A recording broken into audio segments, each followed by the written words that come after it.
sinking, but still our time is grey. A tribe awaiting hunger would pray for us today. Fulfill the given promise, bring legacy to come. We slave beneath the sun, and I the leader one.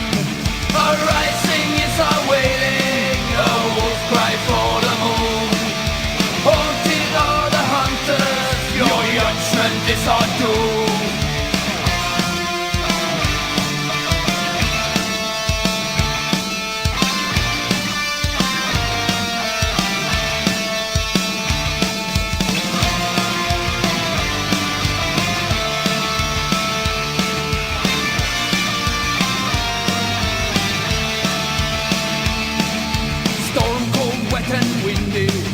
Hard and furring grey, sensation bringing breeze, seeking scent of prey.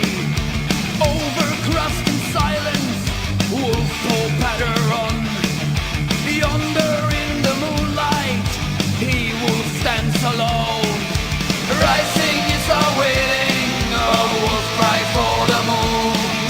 Haunted are the hunters, your judgment is our doom.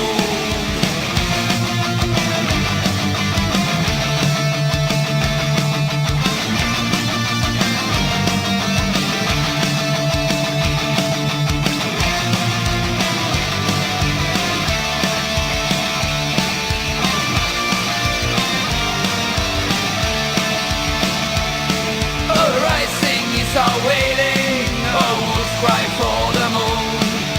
Haunted are the hunters, your judgment is our doom.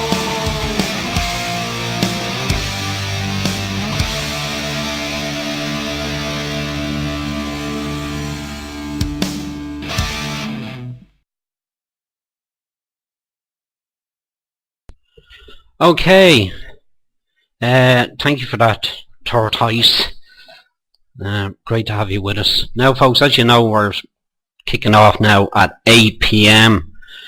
We used to start the show at 8:30 p.m. as you know, but what I found was I usually ran out of time to complete the material I had prepared for a particular show, and that's been happening for a long time. So I decided to just start the half hour earlier. I don't know if everyone got the word about it, but anyway. So from here on in, it's from 8 p.m. to 10 p.m. Now, I may not always get right up to the 10 p.m., but I'll do my best to get all the material in, because what was happening was beginning to overlap, and what happens with me is I forget where I left off the last time, and I don't always get all the material I was asked to cover in the show. I don't always get it covered, so my apologies for that. So I've decided to start that bit earlier in the hope that I can achieve that and get the material out there. Now, we were talking about the banking system, but first of all, having given this some time and consideration, I would like to apologise to John Kavanagh for publicly humiliating him on this show. Now, I made some leadership decisions in relation to the public demonstration outside the British Embassy, and John interpreted those decisions that I made. I have my own interpretation of those decisions I made, and he's kind of sticking to his story, which is fair enough. And obviously people know me, I don't backtrack on things, and I still have my own interpretation based on those decisions and how other people reacted to them. And so, you know, although John is no longer a member of the Democratic Right movement, I know he's still a very committed nationalist and to the nationalist cause, and I do respect him for that. John has his own way of doing things, and maybe this is something he needs, his own space to develop his own ideas and so on. And there's, you know, there's lots of room out there for other people. I mentioned this before, you know, if there are other nationalists out there that are not necessarily attracted to DRM. I know we're pretty hard line, and not everyone can cope with that, And however, if there's a couple of lads here and there, and 2 or 3 in a town or city or whatever, that would like to get some sort of a nationalist group together, we can help them. You know, if you get in contact with us, email me or phone me, we would be delighted to assist you as best as we could, give you some ideas for starting up and, you know, printing up leaflets and all the rest of it. Now, we can't help you financially, because we can't even help ourselves financially. We're always out of money. And this new website is costing a lot more than I had anticipated, but it's going to be state of the art now. It's going to be nice, and it'll be a video share website, you know, so members can come along and upload their videos. They can upload audio. They can upload pictures. We'll have a forum attached to it as well, and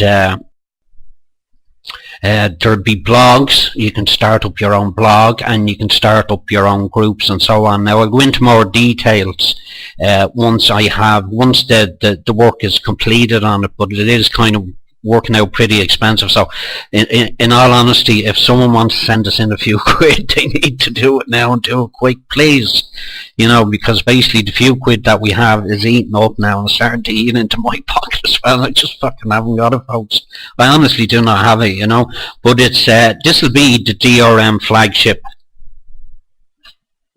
and I think it's going to be very exciting. Now, there's a couple of add-ons we could put onto the site, and one is where members can interact in real time with each other when they're on the website. Now, that's going to cost more money. Each of these applications for the website all cost money, and then I have to get them installed because it's being done professionally.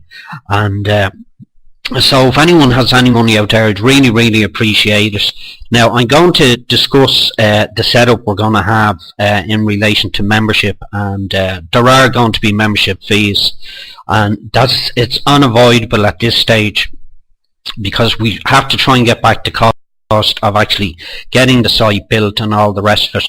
But with video share websites, you run into a lot of costs, because if you've mass videos being uploaded, it uses up a lot of disk space. But where the real costs are incurred is bandwidth, and you know, the more and more videos that are viewed, the more expensive it gets. And I would have a lot of experience in that. I had a very popular website in relation to other issues, Islam and other nationalist issues, and I ran that for 3 years on my own. And as usual, you know, people promise you, I'll give you this and I'll give you that and I'll help you out and all the rest of it. And I was hitting about 1.5 million views per year, coming up into the second and third year. But what was happening was that my bandwidth expenses kept increasing the whole time, and you know, the hosting company was based in the States, so, you know, on a weekly basis, you know, 1 month it might cost me €40 a week, so that'd be €160 at the end of the per month. But then it depended on the exchange rate between the euro and the dollar, and there was a couple of months there where the euro was very weak compared to the dollar, and it was costing, you know, an extra 30 and 40 euros a month, and I just couldn't afford it. It was actually, you know, I was a victim of my own success. But there's a huge amount of work involved in it, and so basically what I'm going to ask people to do is, when they sign up, and if they want to use the you know, upload their own videos, audios, pictures, set up their own blogs and all the rest of them, I'm going to ask them a subscription of €5 a month. Now, that's extremely reasonable, and because obviously we're going to have monthly costs, and if it's anything like the other video share website I set up, the costs are going to increase, because I'm going to have to keep upgrading within the hosting company. I'm going to have to get more disk space and more bandwidth and all the rest of it, and that can happen very, very quickly. And what I really don't want to happen is that when people click on to come onto the website, they see you know, this website has exceeded its bandwidth allowance, and that kind of turns people off and they mightn't come back to have a look at it. So I really need to avoid that, and I really have a lot of experience.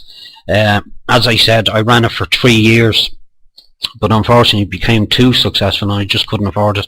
And all the people that promised to give me money and all the rest of it, none of them ever did that.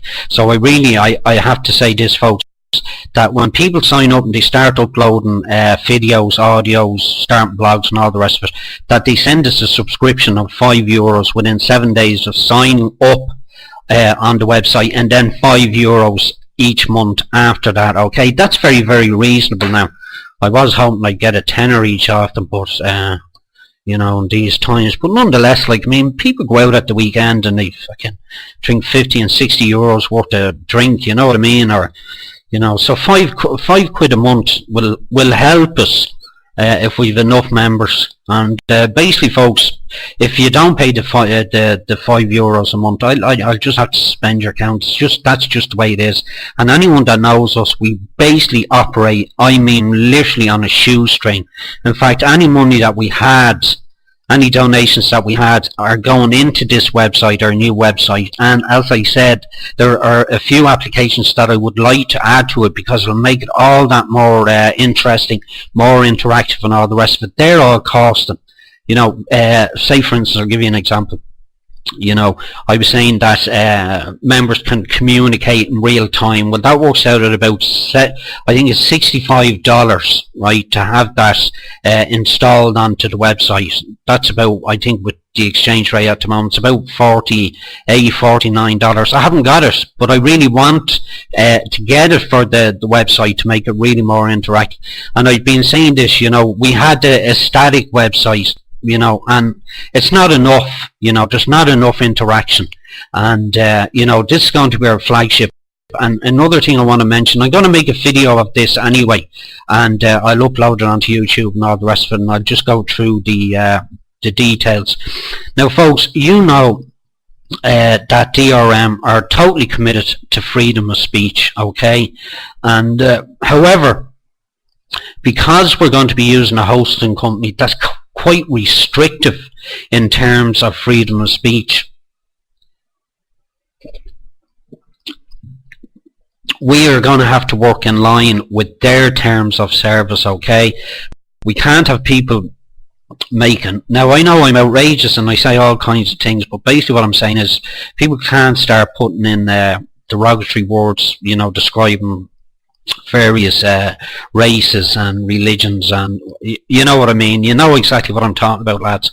And we have to be very careful, because the number of our enemies is increasing the whole time, and I'm being regularly made aware of that. And there's some pretty dangerous people that are pretty pissed off with me, and so we have a lot of enemies out there, and we have a lot of people that want to get us off air. They want to shut us down. They want to crush us, as Spud Murphy said. And there's a lot of them out there who will do their damn best to do that. But so we're restricted as to what we can say and do on the website. Hopefully at some stage when we upgrade onto another hosting company, we might have a bit more freedom. Okay, here's the first start. Back after this. DARPA TV. What? You are watching DARPA TV. What? DARPA TV. DARPA TV. DARPA TV.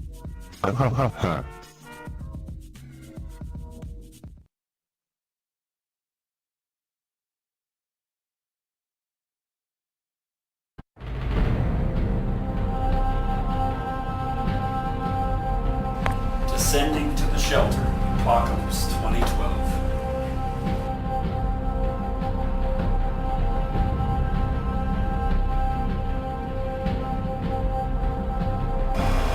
From beneath the shelter, Apocalypse 2012.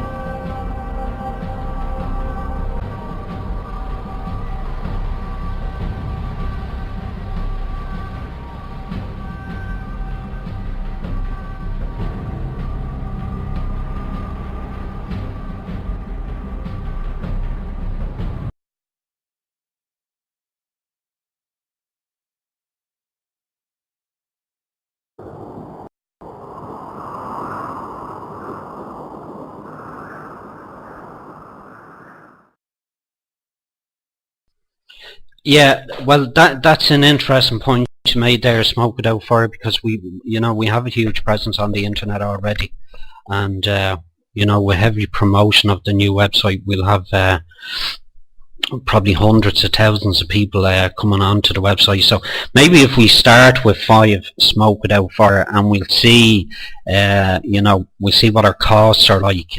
Maybe we'll have to tap people for a few more euro, but I want to kind of keep it low at the start anyway, and see if we can get that money. And listen, lads, we just can't afford to do this on our own. We just haven't the money. So if you're really committed, as many of you say you're committed, like a few quid every month isn't a lot to ask, and your videos or videos you make yourself are going to be showcased on that. And there's an awful lot of people that won't go onto YouTube, but they'll come over onto our website and look at the material on our website.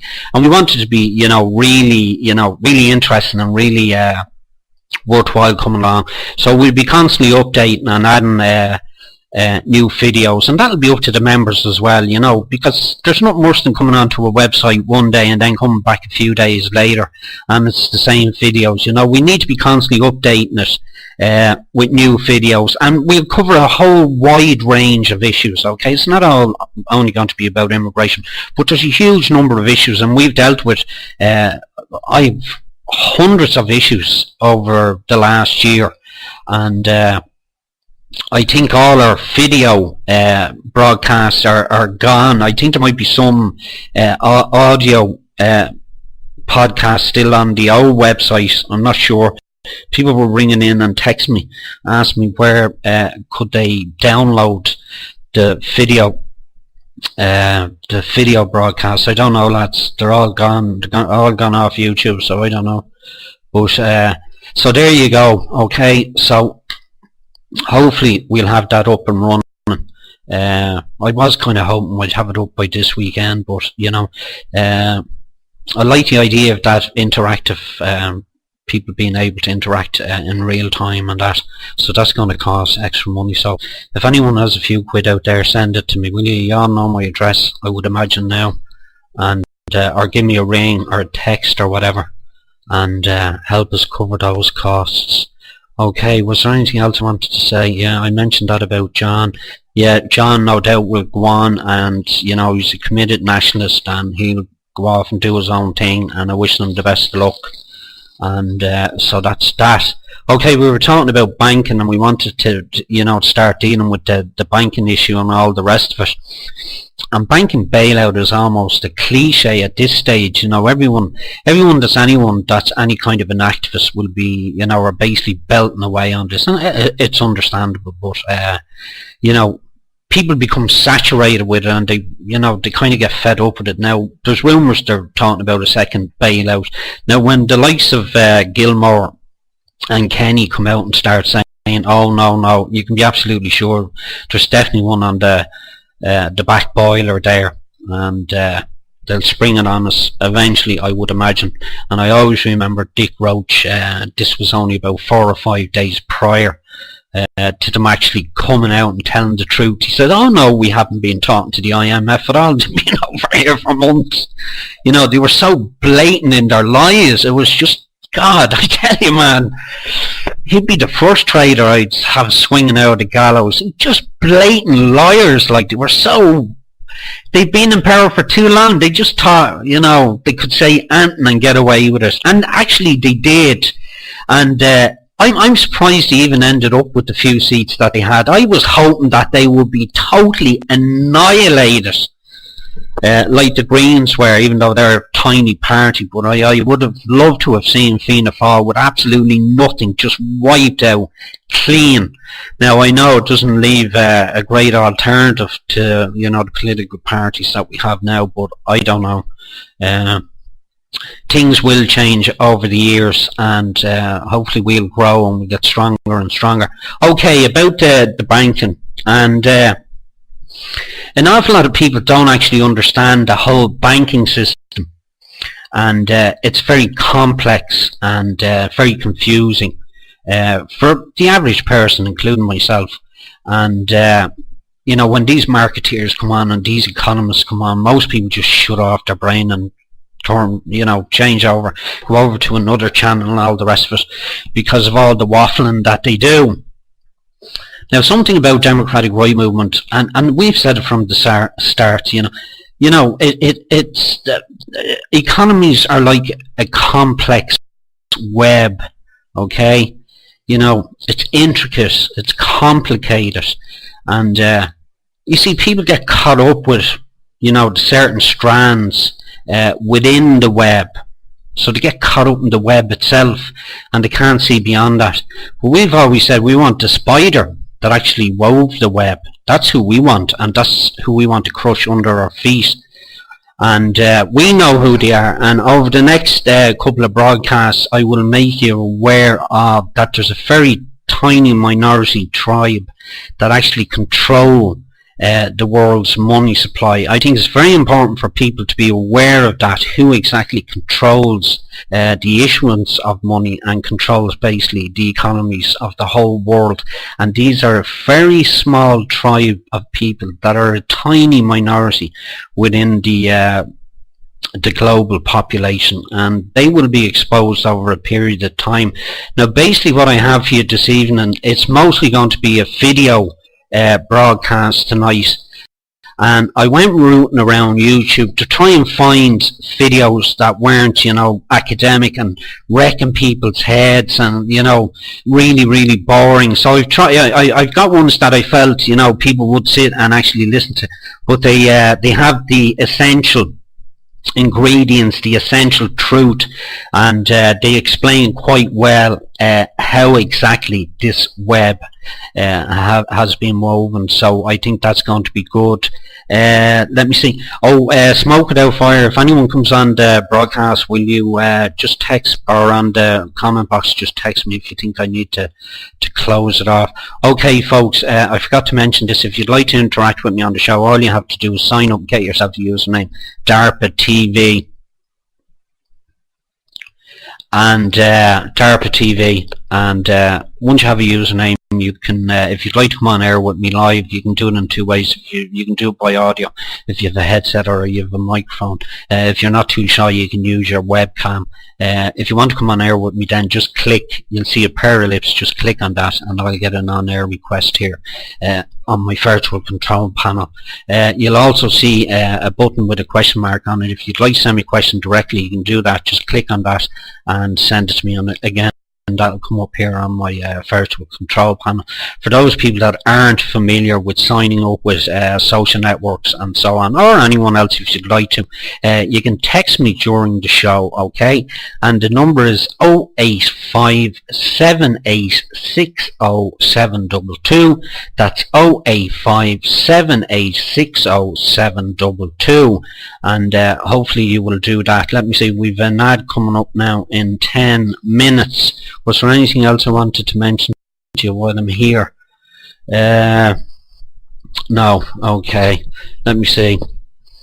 Now, I know a lot of the nationalists that will be looking at this program will have seen a lot of these videos, but we have to, I'm not trying to preach to the converted. I want this information to get out to the general public, to other people, apart from nationalists. And as I said, we get huge viewership on the broadcasts and all the rest of it. So we're reaching out to a lot of people and getting this information out that they wouldn't otherwise get. Okay, let me see, what am I going to kick off with? Okay, I have 10 minutes up to the next ad.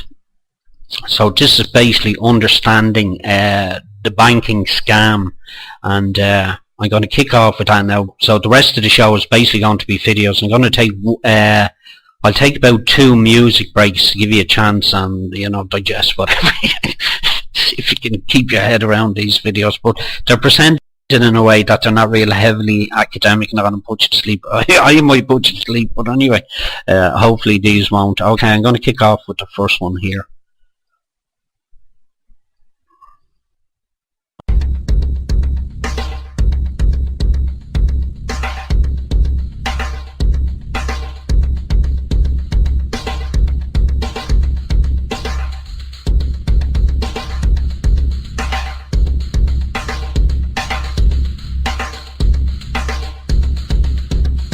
$17.75 the American Revolutionary War began as the American colonies sought to detach from England and its oppressive monarchy.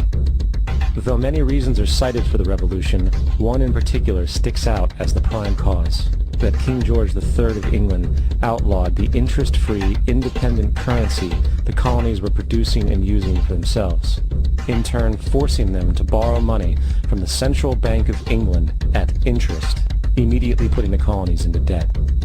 And as Benjamin Franklin later wrote, the refusal of King George III to allow the colonies to operate an honest money system which freed the ordinary man from the clutches of the money manipulators was probably the prime cause of the revolution. In 1783, America won its independence from England. However, its battle against the central bank concept and the corrupt, greed-filled men associated with it had just begun. So what is a central bank? A central bank is an institution that produces the currency of an entire nation. Based on historical precedent, two specific powers are inherent in central banking practice: the control of interest rates and the control of the money supply, or inflation. The central bank does not simply supply a government's economy with money, it loans it to them at interest. Then, through the use of increasing and decreasing the supply of money, the central bank regulates the value of the currency being issued. It is critical to understand that the entire structure of this system can only produce one thing in the long run: debt. It doesn't take a lot of ingenuity to figure this scam out. For every single dollar produced by the central bank is loaned at interest. That means every single dollar produced is actually the dollar plus a certain percent of debt based on that dollar.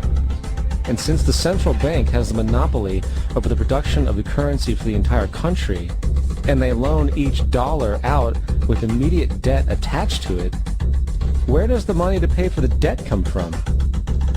It can only come from the central bank again, which means the central bank has to perpetually increase its money supply to temporarily cover the outstanding debt created, which in turn, since that new money is loaned out at interest as well, creates even more debt. The end result of this system without fail is slavery, for it is impossible for the government and thus the public to ever come out of the self-generating debt.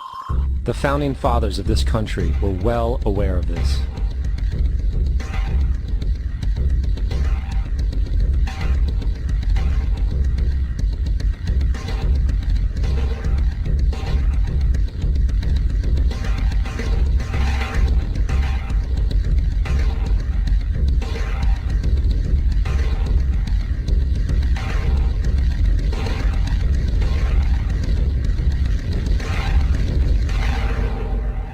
By the early 20th century, the U.S. had already implemented and removed a few central banking systems, which were swindled into place by ruthless banking interests.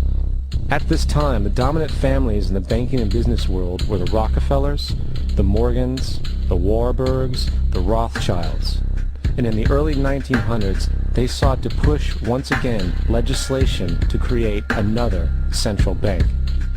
However, they knew the government and public were very weary of such an institution, so they needed to create an incident to affect public opinion. So, J.P. Morgan, publicly considered a financial luminary at the time, exploited his mass influence by publishing rumors that a prominent bank in New York was insolvent or bankrupt. Morgan knew this would cause mass hysteria, which would affect other banks as well. And it did. The public, in fear of losing their deposits, immediately began mass withdrawals. Consequently, the banks were forced to call in their loans, causing the recipients to sell their property, and thus a spiral of bankruptcies, repossessions, and turmoil emerged. Putting the pieces together a few years later, Frederick Allen of Life magazine wrote, "The Morgan interests took advantage to precipitate the panic, guiding it shrewdly as it progressed." Unaware of the fraud, the Panic of 1907 led to a congressional investigation headed by Senator Nelson Aldrich, who had intimate ties to the banking cartels and later became part of the Rockefeller family through marriage. The commission, led by Aldrich, recommended a central bank should be implemented so a panic like 1907 could never happen again. This was the spark the international bankers needed to initiate their plan. In 1910, a secret meeting was held at a J.P. Morgan estate on Jekyll Island off the coast of Georgia. It was there that the central banking bill called the Federal Reserve Act was written. This legislation was written by bankers, not lawmakers. This meeting was so secretive, so concealed from government and public knowledge, that the 10 or so figures who attended were told they could only use their first names in addressing each other. After this bill was constructed, it was then handed over to their political frontman, Senator Nelson Aldrich, to push through Congress.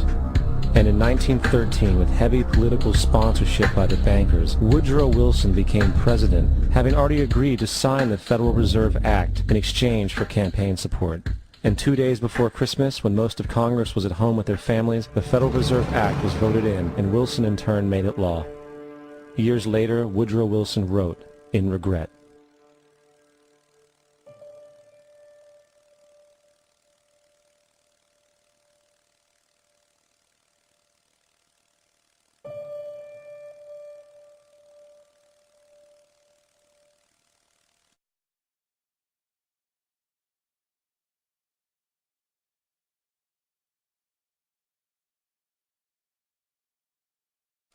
Congressman Louis McFadden also expressed the truth after the passage of the bill. A world banking system was being set up here, a superstate controlled by international bankers, acting together to enslave the world for their own pleasure. The Fed has usurped the government. Now, the public was told that the Federal Reserve System was an economic stabilizer, and inflation and economic crises were a thing of the past.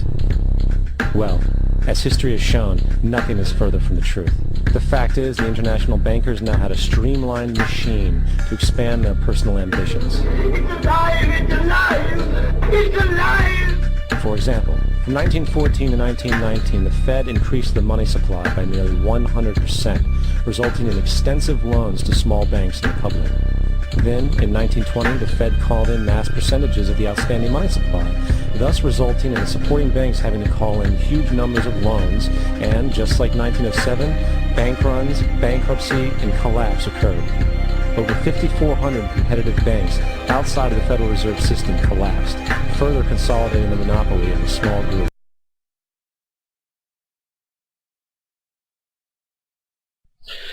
Okay. Now there's 3 more videos on that particular presentation to follow. Okay, I think it's important that people realise, and I've said this to one particular individual that's in Sinn Féin and other people I was talking to.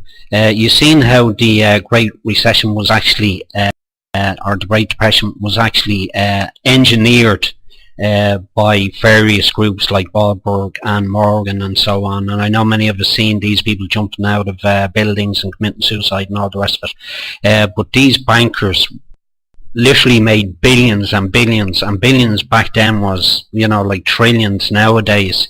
And what people need to look at now, given the global downturn and the downturn in the economies of Europe is, and always remember this, there is always someone profiting from these financial disasters, because 9 out of 10 times, and probably even 9.9 out of 10 times, they're engineered and they're planned in advance. So don't be only looking at what's going on the ground. Go look for the spider, as I was saying to you earlier on, okay? Back after this ad.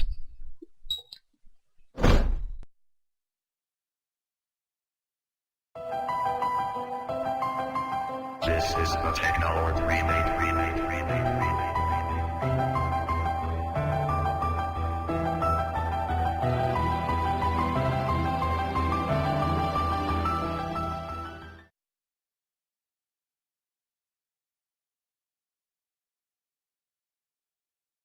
Happy New Year, who is watching? This is New York 2012, Vertigo Astro, JJ Astro. Happy New Year, people. Live fireworks. Live fireworks, New York City 2012. Times Square. Times Square. Next fireworks 2012 from New York City, guys. What?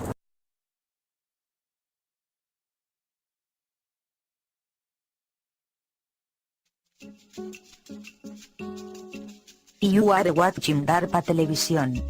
Yes, you are watching DARPA Televisión. I love DARPA Televisión. Me too.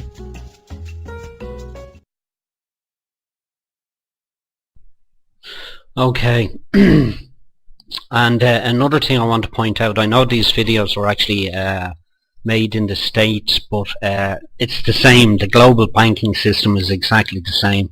You know, it's same in the States, same in Ireland, same all over the world, okay? So, you know, this doesn't only apply to the United States, because the Federal Reserve Bank actually has given the Irish banks money as well. So it's all intertwined. As I said, it's the web, they're all linked together. Okay, I'm going to play the second video of that presentation.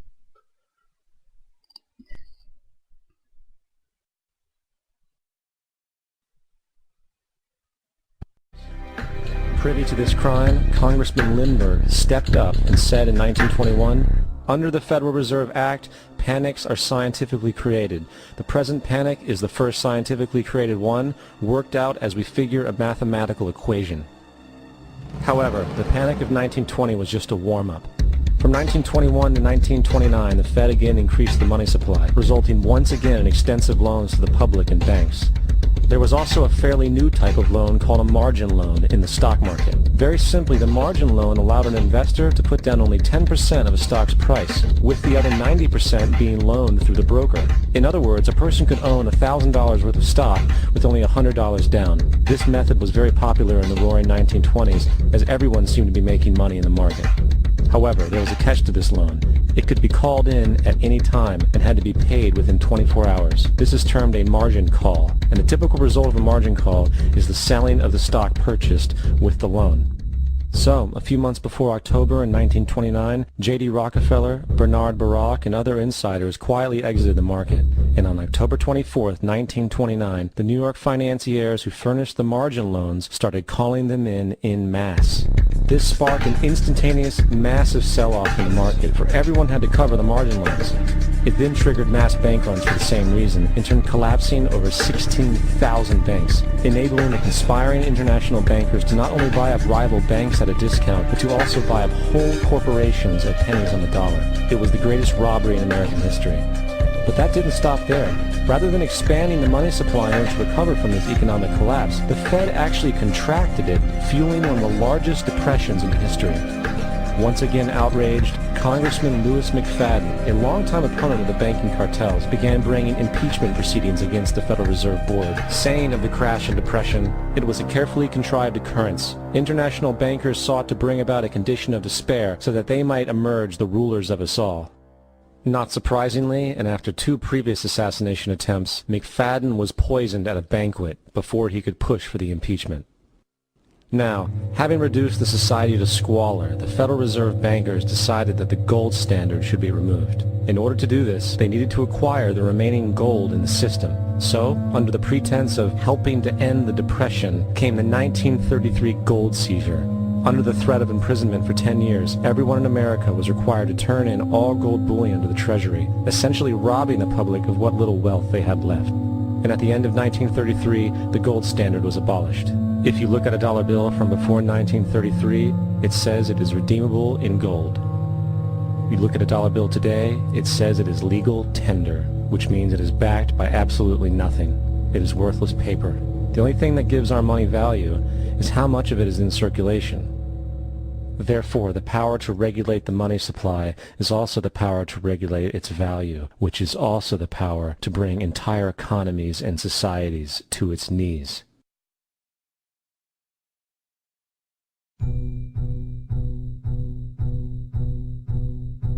It's important to clearly understand, the Federal Reserve is a private corporation. It is about as Federal Express. It makes its own policies and is under virtually no regulation by the U.S. government.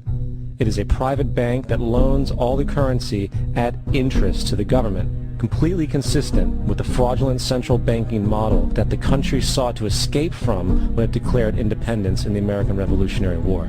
Now, going back to 1913, the Federal Reserve Act was not the only unconstitutional bill pushed through Congress. They also pushed the federal income tax. It's worthwhile to point out that the American public's ignorance towards the federal income tax is a testament to how dumbed down and oblivious the American population really is. First of all, the federal income tax is completely unconstitutional, as it is a direct, unapportioned tax. All direct taxes have to be apportioned to be legal based on the Constitution. Secondly, the required number of states in order to ratify the amendment to allow the income tax was never met, and this has even been cited in modern court cases.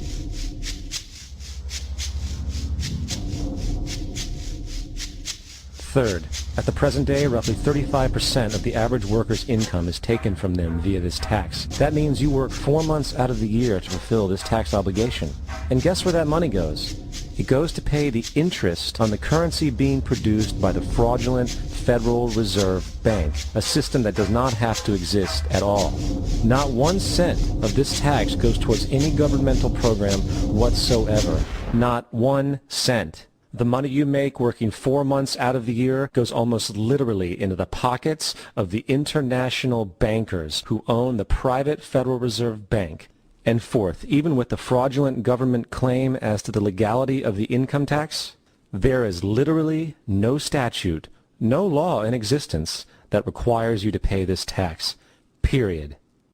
I really expected that, of course, there's a law that you can point to in the law book, the code, that requires you to file a tax return. Of course there is.